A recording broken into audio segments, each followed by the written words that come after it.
Bonjour tout le monde, bienvenue à cette séance ordinaire du Conseil de la MRC de la Rivière-du-Nord. Nous sommes le 9 juillet, mercredi, il est 13h30. Je suis entouré de tous mes collègues des villes commençons à ma droite, étant donné que ce sont des villes à ma droite et des municipalités à ma gauche. Oui. La ville de Saint-Jérôme, M. Marc Boursier, M. Paul Germain, maire de Prévost, M. Yves Dagenet, municipalité de Saint-Hippolyte, et M. Guy Lamotte, municipalité de Sainte-Sophie. Avant de commencer, au nom de mes collègues, au nom des employés de la MRC de la Rivière-du-Nord, on tenait à offrir évidemment toutes nos condoléances à la famille de Patrick Charbonneau suite à sa perte tragique. Donc, son décès il y a aujourd'hui 8 jours.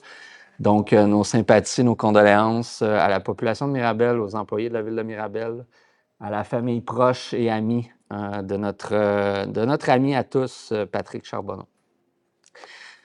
Commençons.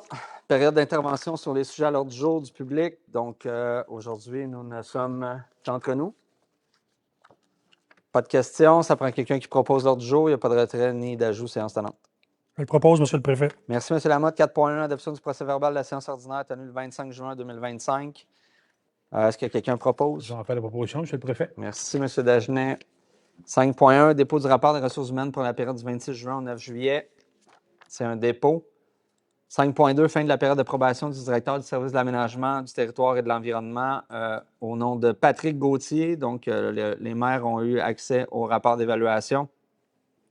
Donc, suivant l'évaluation positive effectuée par la direction générale, est-ce que quelqu'un propose de confirmer la fin de probation et l'embauche de M. Gauthier? J'en fais la proposition, M. le Préfet.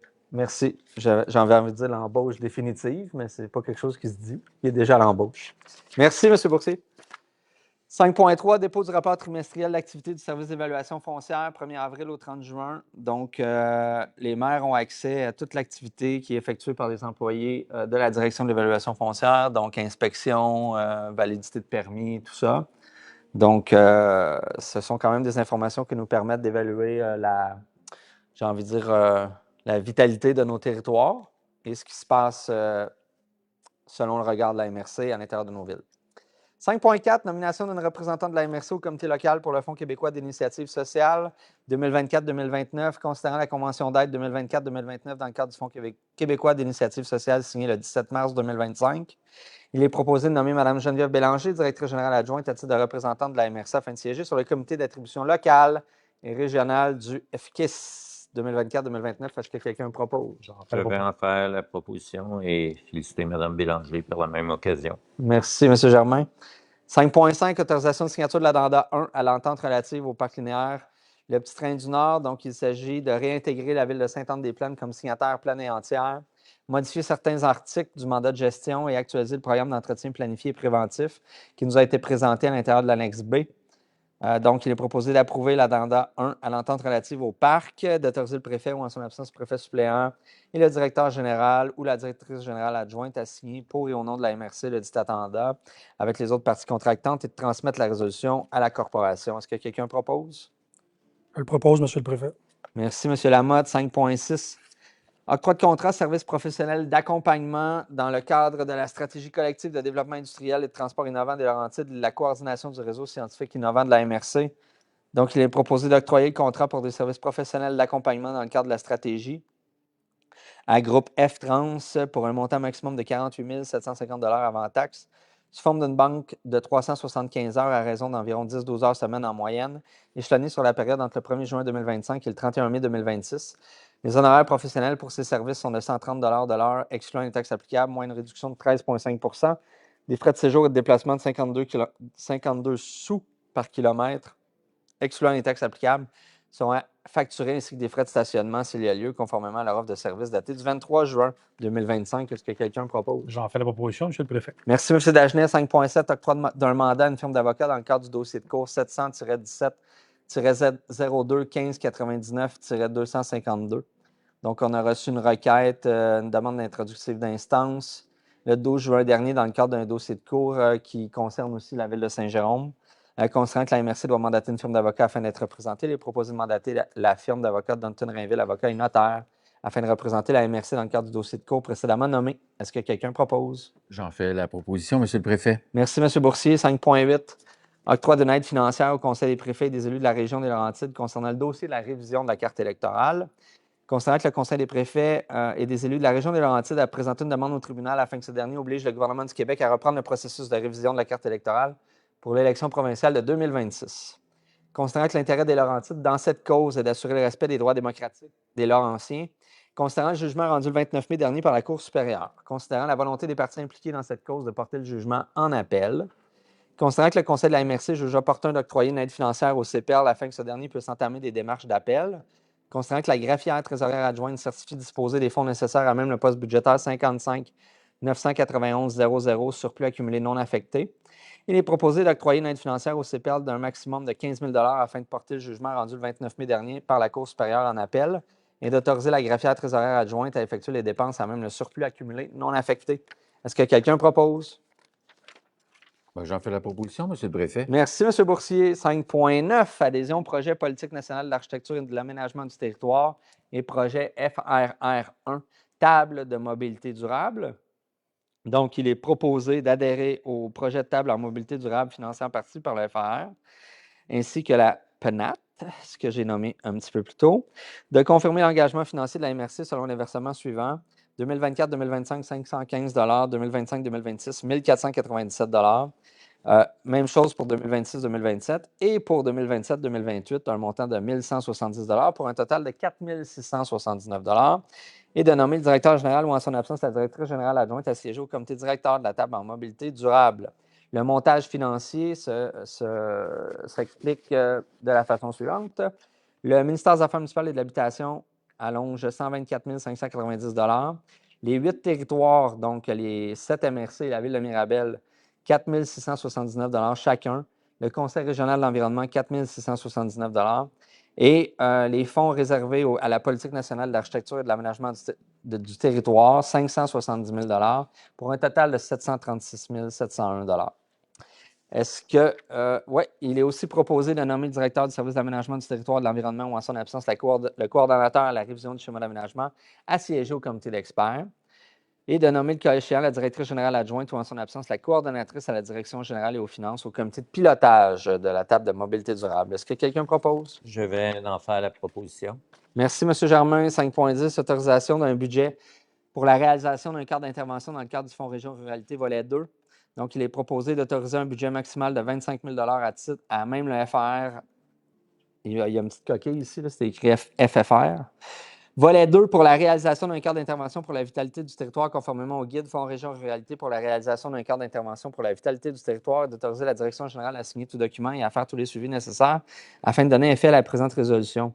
Donc, le gouvernement nous demande maintenant de faire une planification pour être certain de bien nous encadrer et bien contrôler pourquoi on va dépenser des sommes pour le bénéfice de notre population, ce qui va augmenter de manière assez considérable les livrables et la paperasse que la MRC devra faire. Et on entend probablement déposer une résolution le mois prochain pour en expliquer les tenants et aboutissants afin de j'ai envie de dire... Se positionner. Oui, se positionner, puis aussi d'être transparent avec les gens parce qu'on entend souvent que le gouvernement fait des choses pour alléger les responsabilités des municipalités. Dans ce cas-ci, c'est totalement le contraire.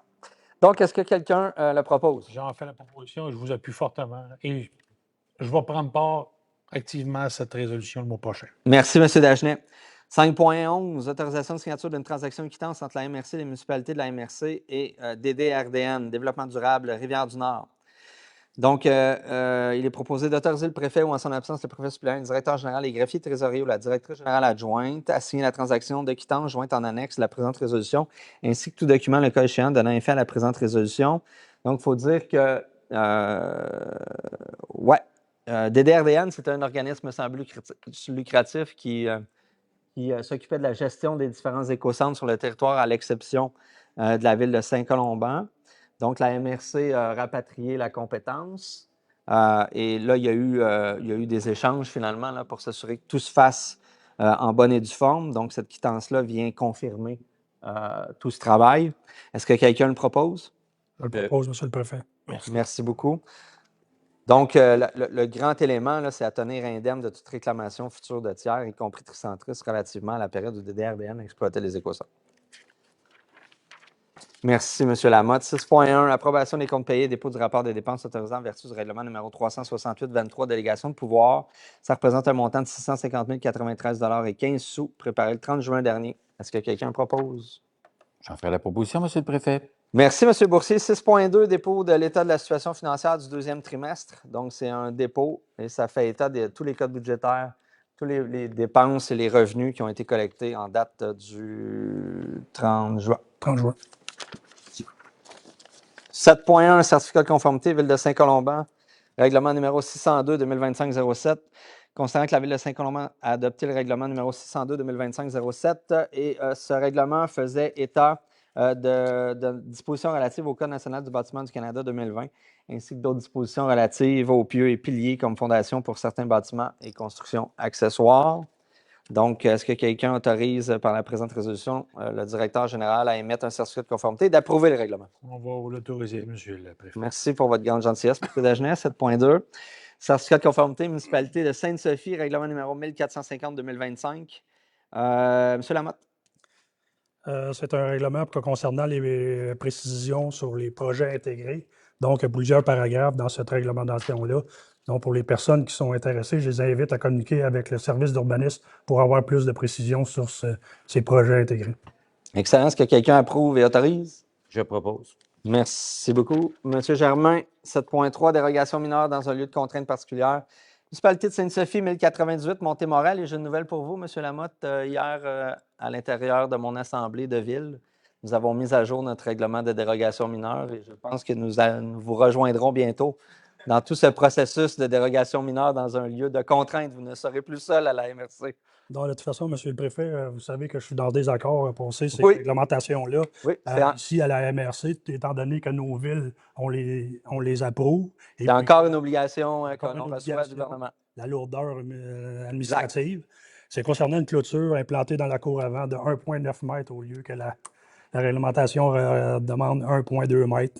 C'est une clôture ornementale ajourée à moins de 100 mètres d'un lac. Donc, je demande à la MRC d'accepter cette dérogation mineure-là. Est-ce que quelqu'un propose le vote? Oui, je vais l'accepter. Je propose le vote, mais nous, à Saint-Jérôme, on est très, très contents quand il est question de clôture ornementale. Alors, bravo pour cette avancée à Sainte-Sophie. Mais de toute façon aussi, c'est pas, je veux rajouter que la municipalité va faire un changement de réglementation concernant les grands terrains qui peuvent avoir justement des clôtures ajourées comme ça, ornementales. C'est quelque chose d'assez chic. Donc, il y a quelque chose qui va suivre incessamment. OK. Donc, Monsieur Boursier, est-ce que vous proposez de renoncer et d'autoriser? Je vais autoriser. Merci beaucoup. Et ça ferait un beau cadeau d'anniversaire à Geneviève. Donc, c'était la fête hier également. Donc, il y a beaucoup d'idées de cadeaux ici. Tiens, Monsieur le Préfet. Une clôture ornementale ajourée? Oui, tout à fait. Avec des motifs de pizza à l'intérieur. Ça serait excellent. Nous en prenons note. 8.1, dépôt du rapport trimestriel d'activité du service de développement économique. Donc, sur le même principe que le dépôt du rapport du service d'évaluation. Donc, les maires ont ainsi accès à toute l'activité exercée par le service de développement économique. Donc, le nombre de dossiers rencontrés, principalement là, le nombre de dossiers à études, puis les montants engagés pour le FLI-FLS et nouvellement là, le fonds de soutien pour le développement social et le fonds d'investissement développement social. 9.1, dépôt des statistiques du deuxième trimestre en transport adapté et collectif. Donc, nous avons accès maintenant à chaque trimestre à l'activité engendrée par nos réseaux de transport collectifs et adaptés. Donc, nous sommes en mesure ainsi d'apprécier la croissance ou la décroissance du service à l'intérieur de nos villes respectives, à l'exception de Saint-Jérôme, qui a le grand bonheur de faire partie de la RTM. 10.1, demande d'accès gratuit au parc. Moi pas, Monsieur le Préfet. Demande d'accès gratuit au parc régional Trace-ton-Sentier. Donc, considérant que la MRC a reçu une demande d'accès gratuit au parc régional de la Rivière-du-Nord de la Fondation de l'hôpital régional de Saint-Jérôme, considérant que cette demande s'inscrit dans le cadre du programme Trace-ton-Sentier, consiste en des sorties de jeunes en santé mentale. C'est une drôle de phrase, mais de jeunes en santé mentale et leur intervenant au parc régional de la Rivière-du-Nord. Donc, considérant que la plupart des participants proviennent de la MRC de la Rivière-du-Nord et ont déjà droit à la gratuité, considérant qu'il est important pour la MRC d'établir des liens avec ses partenaires communautaires, il est proposé d'offrir à la Fondation de l'Hôpital régional de Saint-Jérôme 10 accès gratuits au Parc régional de la Rivière-du-Nord dans le cadre du programme Trace ton sentier pour des jeunes en santé mentale et leurs intervenants. Est-ce que quelqu'un propose? J'en fais la proposition et je mentionne que c'est des partenariats qu'on fait fréquemment avec certains organismes pour le parc régional et nouvellement aussi la Société des parcs qui va avoir la même politique en ce sens. Excellent, merci beaucoup. Point 11, bordereau de correspondance. Point 13, période d'intervention du public. Et 14, ça prend quelqu'un qui propose la levée de la séance. Propose, monsieur le préfet. Merci, M. Lamotte. Moi, je vous dis, on se dit tous, on se voit le mois prochain. Je n'ai pas la date avec moi. Pardon? 27 août. Donc, on se revoit le 27 août prochain à Saint-Jérôme. D'ici là, ben, un bel été, bonnes vacances de construction. Bon été à Pour tous. ceux qui peuvent en prendre, Soyez sinon prudents. profitez du soleil. Merci beaucoup. Soyez prudents. C'est en boîte.